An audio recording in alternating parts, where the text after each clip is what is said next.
Hi, good morning everyone. Myself Sujit Kumar.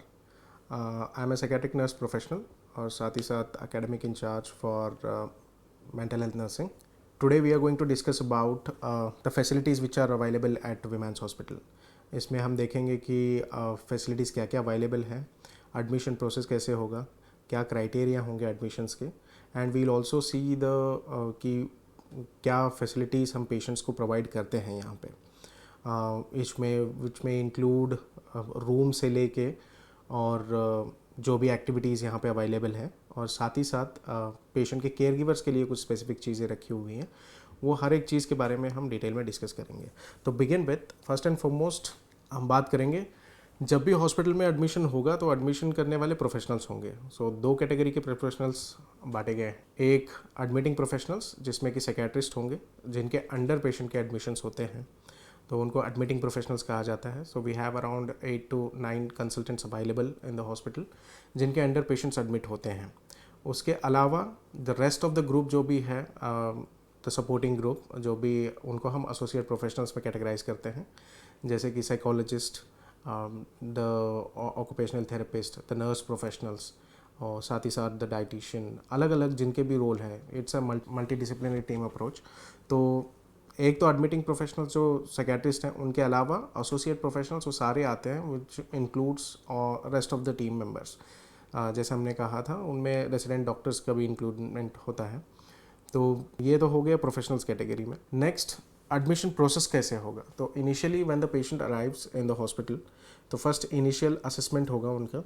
Once the assessment is done, on the assessment, basis of the assessment वो patient को categorize करा जाता है 3 different levels में, level 1, level 2 and level 3. Level 1 and level 2 ये crisis intervention ward है, जहाँ पे जैसे आप कह सकते हैं हाई रिस्क या फिर emergency department. Level 3 is the therapeutic unit, जहाँ पे पेशेंट को लॉन्ग टर्म स्टे के लिए रखा जाता है और जहाँ के इमरजेंसी केस नहीं है, उस कैटेगरी को हम लेवल 3 में बांटते हैं. सो लेवल 1, लेवल 2 के लिए we have total around 11 bed of strength available.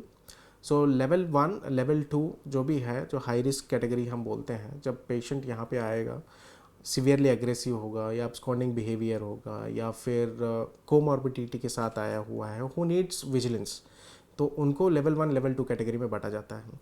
अगर पेशेंट को लेवल 1 कैटेगरी जिसे हम बोल रहे हैं वो मेजर चैलेंजेस के साथ आते हैं. मेजर चैलेंजेस मतलब जो बहुत ज़्यादा अग्रेसिव है, सुसाइडल आइडिएशंस जिनमें है, कमिट कर सकते हैं चीज़ों को, तो सुसाइड को, तो वैसे कैटेगरी जो सीवियर चैलेंजेस है उनको हमने लेवल 1 में कैटेगराइज किया हुआ है. और लिमिटेड चैलेंजेस मतलब चैलेंजेस हैं लेकिन इतने सीवियर नहीं है जितने लेवल 1 में है, तो उसको हम लेवल 2 कैटेगरी में कैटेगराइज करते हैं.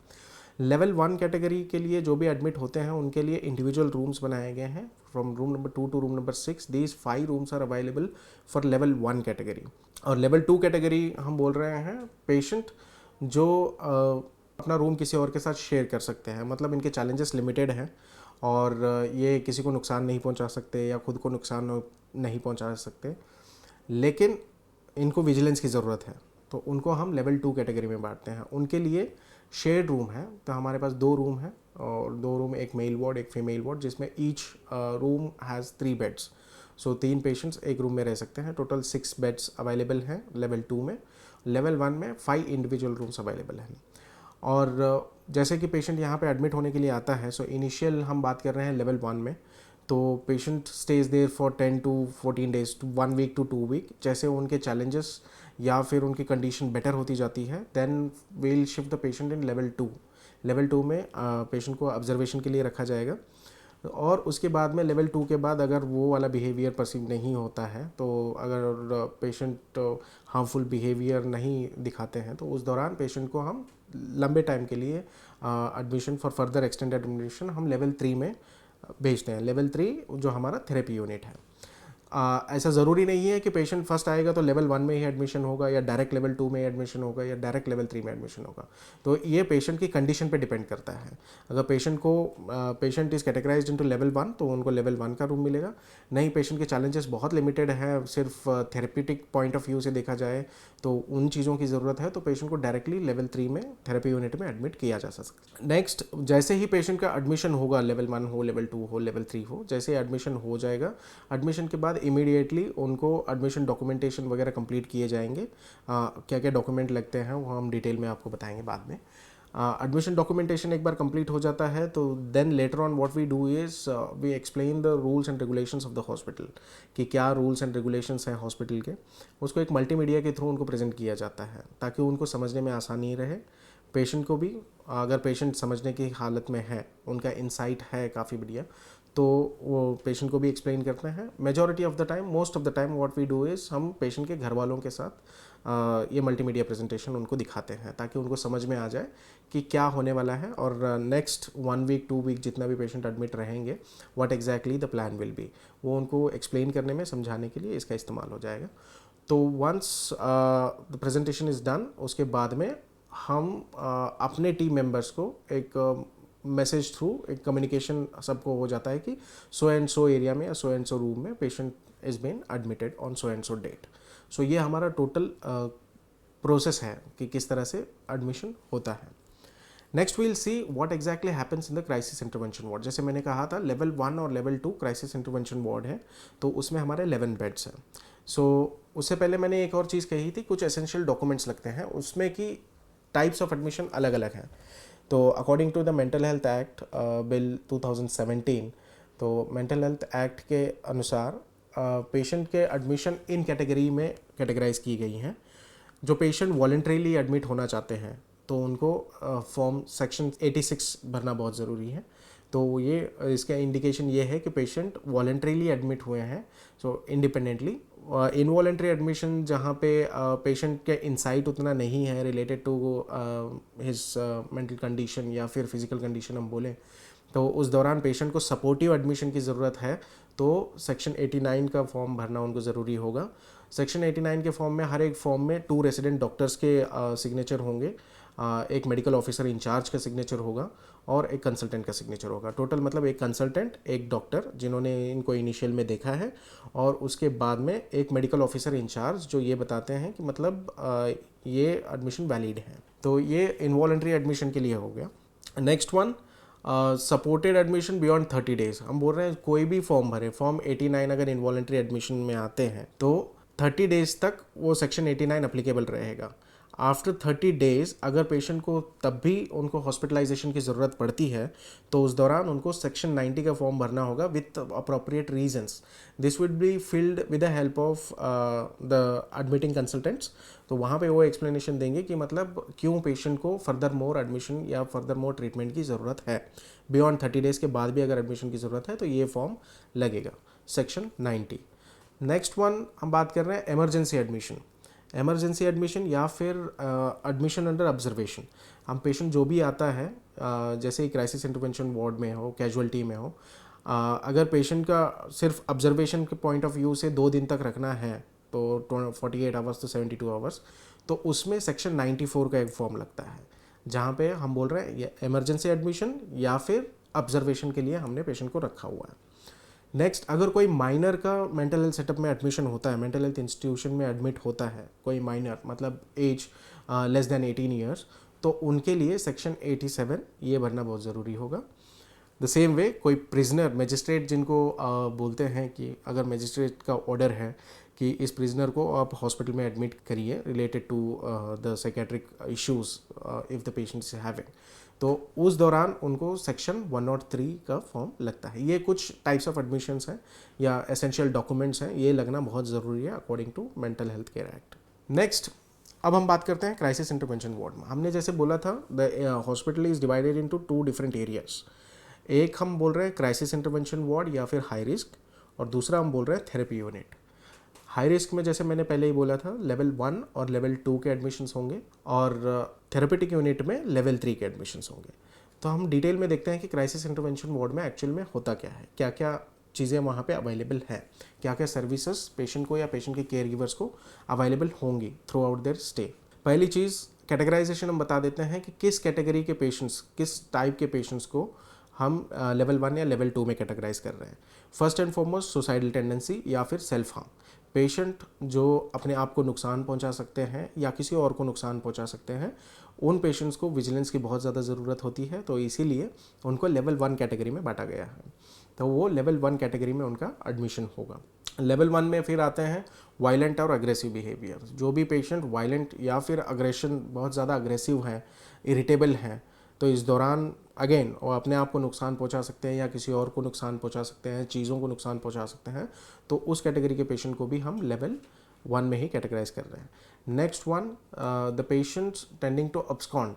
बहुत सारे आपने सब्सटेंस अब्यूज़ केस में भी देखे होंगे, तो पेशेंट रुकते नहीं है, भाग जाते हैं। तो उस कैटेगरी के पेशेंट्स के लिए अगेन विजिलेंस बहुत ज़्यादा ज़रूरी होता है यहाँ पे as part of safety and security. तो उनको भी लेवल 1 कैटेगरी में बांटा गया है। सो ये 3 मेजर कैटेगरीज है जिनमें हम लेवल 1 कैटेगरीज बोल रहे हैं, ये एग्जांपल्स बता रहे थे। लेवल 2 कैटेगरी के लिए आते हैं जैसे सब्सटेंस अब्यूज़ विद कोमॉर्बिडिटी, जिनमें इंसाइट है और कोई कोमॉर्बिड कंडीशन है, जैसे साइकोसिस का ट्रीटमेंट है, साथ ही साथ कोमॉर्बिड कंडीशंस जैसे वो एल्डरली हैं या ओल्ड एज रिलेटेड हैं, अल्जाइमर्स रिलेटेड इश्यूज़ हैं, या हाइपरटेंशन, डायबिटिक, इस कोमॉर्बिड कंडीशंस के साथ है, तो उनको यहाँ पे एडमिट किया जाएगा लेवल 2 में।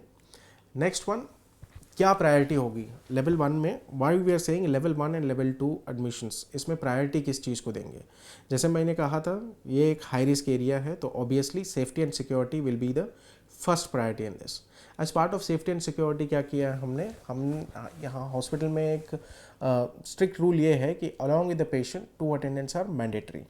मतलब पेशेंट के देखभाल के लिए पेशेंट के साथ 2 अटेंडेंट्स का रहना बहुत ज़रूरी है। 2 अटेंडेंट्स, एक केयर गिवर भी हो सकता है, दूसरे हायर्ड अटेंडेंट भी हो सकते हैं। हायर्ड अटेंडेंट अगेन वो स्किलफुल होते हैं, अगर पेशेंट अग्रेसिव हो जाए तो कैसे उनको रिस्ट्रेन किया जाए, कैसे उनको मैनेज किया जाए, कैसे उनको काम किया जाए, ये स्किल्स उनमें है। तो उन कैटेगरी, उन अटेंडेंट्स को हम बोलते हैं हायर्ड अटेंडेंट्स। तो ये आप हायर्ड अटेंडेंस भी रख सकते हो, या फिर अपने फैमिली मेम्बर के साथ आपको खुद रहना है तो आप रह भी सकते हो। तो जहाँ तक हम कहते हैं कि एक हायर्ड अटेंडेंट, एक फैमिली मेम्बर साथ में रहे तो ज़्यादा बेहतर रहेगा। तो ये तो हो गया first as part of safety and security. हम कह रहे हैं कि 2 attendants are mandatory throughout the stay.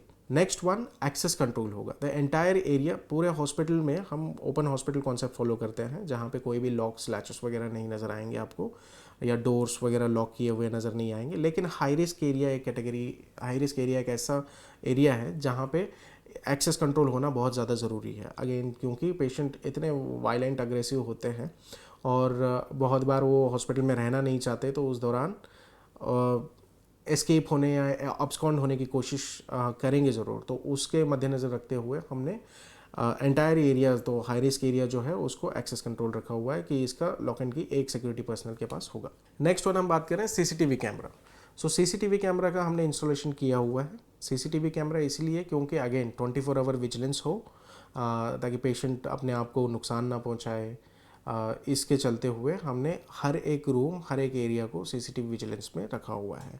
और यहाँ पे ये चीज़ भी हमने ध्यानपूर्वक एक काम किया हुआ है कि at the time of admission हम फैमिली मेम्बर को क्लियरली एक्सप्लेन करते हैं कि इनकी ज़रूरत किस वजह से है, और एज पार्ट ऑफ प्राइवेसी हम उनको ये भी बताते हैं कि ये हॉस्पिटल में जो भी ये हाई रिस्क एरियाज़ में जो कैमरास हैं, सीसीटीवी कैमरास हैं, इनमें रिकॉर्डिंग का ऑप्शन नहीं है। सो वी ओनली जो लाइव फुटेज चलता रहता है वो देख सकते हैं हम, क्योंकि एज पार्ट ऑफ प्राइवेसी हमने रिकॉर्डिंग का ऑप्शन उसमें नहीं रखा। नेक्स्ट, और एक इम्पॉर्टेंट चीज़ ये है कि जो भी इन रूम सीसीटीवी कैमरास हैं वो 2 वे कम्युनिकेशन के लिए भी यूज़ हो सकते हैं। तो मतलब अगर मेरा फैमिली मेम्बर कोई कहीं दूर रह रहा है, किसी पेशेंट का फैमिली मेम्बर, तो वो उस कैमरा के थ्रू बात भी हो सकती है उनसे। तो ये एक और एडवांटेज है उसका।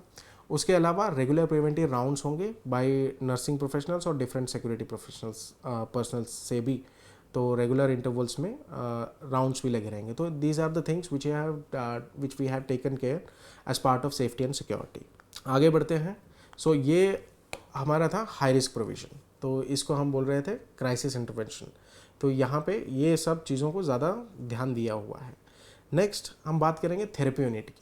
तो थेरेपी यूनिट में basic focus is on client के ऊपर, किस टाइप के पेशेंट एडमिट होते हैं थेरेपी यूनिट में। थेरेपी यूनिट में बेसिकली नॉन कंप्लायंस और कुछ वेरियस इश्यूज़ के साथ, जो माल अडप्टिव, सोशली अनएक्सेप्टेबल बिहेवियर के साथ है, वो माल अडप्टिव बिहेवियर्स के साथ है, उस टाइप के पेशेंट्स के एडमिशन्स ज़्यादा होते हैं। लेकिन एक चीज़ ये भी ध्यान रखने की ज़रूरत है कि यहाँ पे सीवियरली अग्रेसिव, सुसाइडल, जो भी हम हाई रिस्क कैटेगरी बोलते हैं, वो थेरेपी यूनिट में एडमिट नहीं होंगे। नेक्स्ट वन, क्या है थेरेपी यूनिट में लार्जली हम 4 डिफरेंट स्पेक्ट्रम में हम बात करें, 4 डिफरेंट कंडीशंस हैं, मेजर कंडीशंस, उन्हीं के अंतर्गत एडमिशन्स होते हैं, उन्हीं के अंडर में एडमिशन्स होते हैं। जैसे 4 मेजर कैटेगरी को हमने बांटा है, जैसे एक तो सब्सटेंस अब्यूज़, सेकेंड वन है मूड डिसऑर्डर्स, थर्ड वन है साइकोसिस या फिर स्किज़ोफ्रेनिया जो हम कहते हैं, फोर्थ वन एंग्जाइटी डिसऑर्डर्स जैसे ओसीडी वगैरह। तो ये 4 ब्रॉड कैटेगरीज में हमने बांटा हुआ है। इसके अलावा क्या होगा, मेन मकसद यहाँ पे ये है कि we are following a model of bio psycho socio model, जिसमें occupational model as well. So bio psycho socio occupational model. तो यहाँ पे हम क्या करेंगे, हम पेशेंट के एक तो हाई रिस्क कैटेगरी में बेसिकली पेशेंट के सेफ्टी सिक्योरिटी पे बहुत ज़्यादा ध्यान होगा, लेकिन यहाँ पे हम पेशेंट के बायोलॉजिकल नीड्स, साइकोलॉजिकल नीड्स, कुछ अडाप्टिव बिहेवियर्स, उसके ऊपर काम करने की कोशिश करेंगे। So first one biological needs, psychological needs, social needs. तो इनमें बायोलॉजिकल नीड्स जैसे हो गया पेशेंट के मेडिकेशंस की देखभाल करना, मेडिकेशंस के साइड इफ़ेक्ट्स की देखभाल करना, कि उनका उनका नोट रखना, वो सारी चीज़ें। उसके अलावा पेशेंट को प्रॉपर रेस्ट एंड एक्सरसाइज, उसका महत्व क्या है, क्यों उसका इतना ज़रूरी है, इन सब चीज़ों के बारे में, न्यूट्रिशनल डाइट के बारे में, वेल बैलेंस डाइट के बारे में, ये सारे रिकॉर्ड रखना और ध्यान रखना, और पर्टिकुलरली पेशेंट को ये चीज़ पहुँचे, इन सब का चीज़ों का देखभाल करना एक नर्स की जिम्मेदारी होगी यहाँ पे। ये तो आ गया बायोलॉजिकल नीड्स में। साइकोलॉजिकल नीड्स में हम बोल रहे हैं पॉजिटिव एक्टिविटीज़, जैसे कि पॉजिटिव एक्टिविटीज़ जैसे काउंसलर्स अवेलेबल है तो उनके साथ इंटरेक्शन हो सकता है, कुछ एक्टिविटीज़ में पेशेंट्स का इन्वॉल्वमेंट हो सकता है, और वहाँ पे हम बेसिकली दवाइयों के अलावा जो कुछ कर सकते हैं as part of psychological inputs, वो हम साइकोलॉजिकल नीड्स में करते हैं। तो इनिशियल इसका असेसमेंट भी होगा, और अकॉर्डिंग टू द असेसमेंट हम एक प्लान बनाएंगे, उस प्लान के हिसाब से हम इंटरवेंशंस भी दिए जाएंगे। Next one social needs. Social needs में हम बेसिकली हम बोल रहे हैं पेशेंट को इंडिपेंडेंट लिविंग की तरफ ले जाना है। इंडिपेंडेंट लिविंग में बहुत सारी चीज़ें आते हैं, इसमें एक मल्टी डिसिप्लिनरी टीम का अप्रोच है, जिसमें हम सिर्फ डॉक्टर्स ही नहीं, even nurses, psychologist, occupational therapist, इन सब का इसमें इन्वॉल्वमेंट होगा। तो हर एक अपना इनपुट देगा, हर एक अपने इंटरवेंशंस बनाएगा पेशेंट्स के लिए, और किस तरह से पेशेंट्स को ट्रीट किया जाए, ट्रेन किया जाए फॉर अडेप्टिंग दैट बिहेवियर्स जो कि सोशली एक्सेप्टेबल हैं, वो सब यहाँ पे इंडिपेंडेंट लिविंग में हम ट्रेन करेंगे। उसके अलावा नेक्स्ट वन सोशल नीड्स में जैसे कि हम बोल रहे हैं कम्युनिकेशन स्किल्स पेशेंट्स के इम्प्रूव करेंगे with the help of again occupational therapist and nurse professionals. Social networking में जितना हो सके उतना हम ट्रेन कर सकते हैं उनको, वो चीज़ भी यहाँ पे अवेलेबल होगी। नेक्स्ट कुछ स्पेसिफिक पर्पसफुल एक्टिविटीज़ होंगी, ये रिक्रिएशनल के लिए भी हो सकती हैं और ये प्री वोकेशनल एक्टिविटीज़ भी होंगी। तो यहाँ पे डिफरेंट सेट ऑफ प्रोजेक्ट्स हम चला रहे हैं, और उस प्रोजेक्ट में हम according to the patients interest and उनके नीड, उनको क्या ज़रूरी है और उनका इंटरेस्ट किस चीज़ में है, इन दोनों को ध्यान में रखते हुए पेशेंट को कुछ स्पेसिफिक स्किल्स में ट्रेन किया जाएगा। जैसे हमने बोला था यहाँ डिफरेंट सेट ऑफ प्रोजेक्ट्स हैं, काइंड ऑफ वर्कशॉप्स। तो कौन से हैं, जैसे कि हम सोशल स्किल्स ट्रेनिंग के ऊपर काम कर सकते हैं, पेपर प्रोडक्ट्स रिलेटेड काम कर सकते हैं अगर somebody has interest towards it, textile हो गया, फ्रेमिंग हो गया, और इलेक्ट्रॉनिक्स, ये सब प्री वोकेशनल एक्टिविटीज़ जैसे एडवांस कंप्यूटर ट्रेनिंग, ये कुछ हैं। उसके अलावा डाइटरी सर्विसेज एज वेल। तो ये सेट ऑफ एक्टिविटीज़ है, ये सिर्फ रिक्रिएशन के लिए नहीं, even as part of prevocational activity भी पेशेंट को हम ट्रेन कर सकते हैं। तो इन चीज़ों को प्रमोट करने के लिए हम थेरेपी यूनिट में ज़्यादा फोकस करते हैं। ये सारी चीज़ें क्राइसिस इंटरवेंशन वार्ड में नहीं होगी, एज वहाँ के पेशेंट्स के नीड्स ही अलग हैं। तो वहाँ पे सेफ्टी एंड सिक्योरिटी को ज़्यादा पॉइंट आउट किया हुआ है और ज़्यादा ध्यान रखा हुआ है, वेराइज यहाँ पे पेशेंट को एक नॉर्मल लाइफ में वापस से मोटिवेट करने के लिए इन सेट ऑफ एक्टिविटीज़ का हमने डिज़ाइन किया हुआ है। नेक्स्ट वन मूविंग अहेड, कि इसका मेन मकसद क्या है, क्यों हम ये चीज़ कर रहे हैं। तो मेन फंडा behind this is building relationship. इसका मेन मकसद यही है कि एक प्रॉपर रिलेशनशिप बिल्डअप हो पेशेंट के साथ, patient and treating team relationship हो, क्योंकि जब तक एक प्रॉपर ट्रस्ट या फिर एक रिलेशनशिप बिल्डअप नहीं होगा तब तक बहुत सारे चीज़ हम कम्प्लीटली अचीव नहीं कर पाएंगे, और पार्शियल अचीवमेंट्स भी करना ऑलमोस्ट मुश्किल ही लगेगा। तो इसीलिए relationship building is very very important and very vital, I would say. और ये रिलेशनशिप बिल्ड करने के लिए क्या करेंगे, फर्स्ट एंड फॉरमोस्ट हमने एक आइडिया लेके आए हैं, that is role of case supervisors. हमने जो 4 से minimum 4 to 5 years of work experience जिन्हें है, जो नर्स प्रोफेशनल्स हैं, साइकेट्रिक नर्स प्रोफेशनल्स जो पिछले 3-4 सालों से या 4-5 सालों से यहाँ पे काम कर रहे हैं, तो those who are carrying very good experience in psychiatric setup, तो उनको हमने कन्वर्ट करके हमने उनको केस सुपरवाइजर्स बनाया है। केस सुपरवाइजर्स मतलब इनके अंडर में 2 या 3 ऐसे पेशेंट होंगे जिनका केस पूरी तरह से इनको मॉनिटर करना होगा, क्योंकि बहुत बार पेशेंट को हो या फिर पेशेंट के घर वालों को हो बहुत सारे क्वेरीज होते हैं, लेकिन उनको आंसर करने के लिए उतने लोग मौजूद नहीं है, प्रोफेशनल्स की कमी है।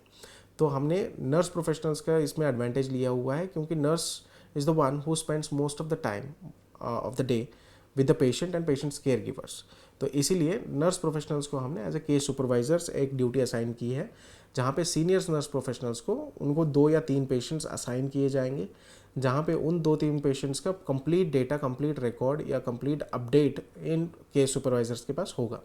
तो एक तो सारे क्वेरीज के जवाब उनके पास होंगे, तो ऑटोमेटिकली एक नर्स पेशेंट रिलेशनशिप बनी जाता है। उसके अलावा जैसे मैंने कहा था, ये तो थेरेपेटिक रिलेशनशिप बनाने में मददगार है, और साथ ही साथ कुछ रिकॉर्ड्स रखने के लिए भी केस सुपरवाइजर्स बहुत मददगार रहेंगे। उसके अलावा और कुछ ऐसे एक्टिविटीज़ का हमने डिज़ाइन किया हुआ है इन टर्म्स ऑफ रिक्रिएशनल एक्टिविटीज़, जैसे आर्ट सेशन हो, music, movement sessions, movement therapies हो। ये different set of activities available है जहाँ पे पेशेंट अपने आप को एक्सप्रेस कर सकते हैं। जब वो अपने आप को अच्छे से एक्सप्रेस कर पाएंगे तो ऑब्वियसली एक ट्रस्टफुल रिलेशनशिप भी बन सकता है। नेक्स्ट वन, एक ऑप्शन भी उनको हमने दे रखा है, एट द बेड साइड हो या फिर पेशेंट के एक्टिविटीज़ रिलेटेड हो, एक ऑप्शन भी उनके पास है कि अपने आप को वो पूरी तरह से एक्सप्रेस कर सके इन टर्म्स ऑफ कम्युनिकेशन या ड्राइंग में हो या पेंटिंग में हो, जैसे भी हो, या फिर वर्बल कम्युनिकेशन, वो अपने आप को एक्सप्रेस कर सकते हैं। तो ये कहीं ना कहीं ये छोटी छोटी activities which helps in building those nurse patient relationship हो या फिर ट्रीटिंग टीम या पेशेंट रिलेशनशिप हो, बिल्डअप करने में मददगार रहेंगी। नेक्स्ट वन, जैसे मैंने कहा था कि we are not only taking care of the patient, we are even taking care of the patient caregiver as well, कि हम पेशेंट्स का ही नहीं, पेशेंट के घर वालों का भी ध्यान रख रहे हैं, क्योंकि बहुत बार पेशेंट का 24/7 घर वालों को ध्यान रखना पड़ता है। उस दौरान पेशेंट के घर वाले भी स्ट्रेस या बर्नआउट के शिकार हो सकते हैं। तो उन चीज़ों को ध्यान में रखते हुए एक कॉम्प्लीमेंट्री सर्विसेज के तौर पे हमने कुछ सर्विसेज ऐसे पेशेंट के केयर गिवर्स के लिए भी रखे हुए हैं। तो कौन सी सर्विस है? Initially awareness and training. हमारे पास जितने भी सीनियर प्रोफेशनल्स हैं, चाहे वो नर्स प्रोफेशनल्स हो या फिर ट्रीटिंग टीम प्रोफेशनल्स जैसे रेसिडेंट डॉक्टर्स हैं या फिर ऑक्यूपेशनल थेरेपिस्ट हैं या साइकोलॉजिस्ट हैं, ये प्रोफेशनल्स अवेलेबल हैं। ये साइको एजुकेशन में या पेशेंट के केयर गिवर के ट्रेनिंग में रिलेटेड टू पेशेंट कंडीशन वो बहुत ज़्यादा मददगार रहेंगे। उसके अलावा मल्टीमीडिया लाइब्रेरी का भी हमने प्रोविज़न बना रखा है, जहाँ पे अगर किसी कंडीशन रिलेटेड या कुछ चीज़ों के रिलेटेड पेशेंट के घर वालों को या फिर पेशेंट के केयर गिवर को पढ़ना है, जानकारी हासिल करनी है या कुछ देखना है मल्टीमीडिया रिलेटेड, तो वो फैसिलिटीज़ भी अवेलेबल हैं। उसके अलावा जैसे मैंने कहा था, हर पेशेंट को एक केस सुपरवाइज़र असाइन होगा, तो उनके साथ वो इंटरेक्ट कर सकते हैं और रेगुलर अपडेट्स ले सकते हैं। उसके अलावा उन अपने स्ट्रेस को, बर्नआउट को या फिर उसको रिड्यूस करने के लिए, उसको कम करने के लिए कुछ सेट ऑफ एक्टिविटीज़ जो पेशेंट के लिए, वो सर्विसेज हमने उसका एक्सेस हमने पेशेंट के केयर गिवर्स को भी दे रखा है, तो वो अपने आप को इसमें इन्वॉल्व कर सकते हैं टू रिलैक्स देमसेल्फ। कौन सी एक्टिविटीज़ हैं? जैसे हम कह रहे हैं रिलैक्सेशन एंड माइंडफुलनेस, ये फ्री ऑफ सेशंस होंगे उनके, complimentary sessions. Positive activity interventions जैसे कि art, music, movement, culinary therapy जिसे हम कुकिंग एक्टिविटी भी कहते हैं, रिक्रिएशनल एक्टिविटीज़, ये सारी चीज़ अवेलेबल हैं। लाइब्रेरी सर्विसेज के लिए उनका फ्री ऑफ कॉस्ट एक्सेस रहेगा, सो एनी टाइम वो लाइब्रेरी सर्विस में जाके बुक्स हो या मल्टीमीडिया लाइब्रेरी हो, उसका एक्सेस उनको अवेलेबल रहेगा। योगा सेशंस वो अटेंड कर सकते हैं अलॉन्ग विद द पेशेंट, या फिर apart from patient we have schedule for care givers as well. तो बायोफीडबैक सेशंस भी उनके होंगे, और कुछ सेल्फ हेल्प ग्रुप में भी पेशेंट के केयर गिवर्स को हम प्रमोट करते हैं, इन्वॉल्व करते हैं to psycho educate them about the condition.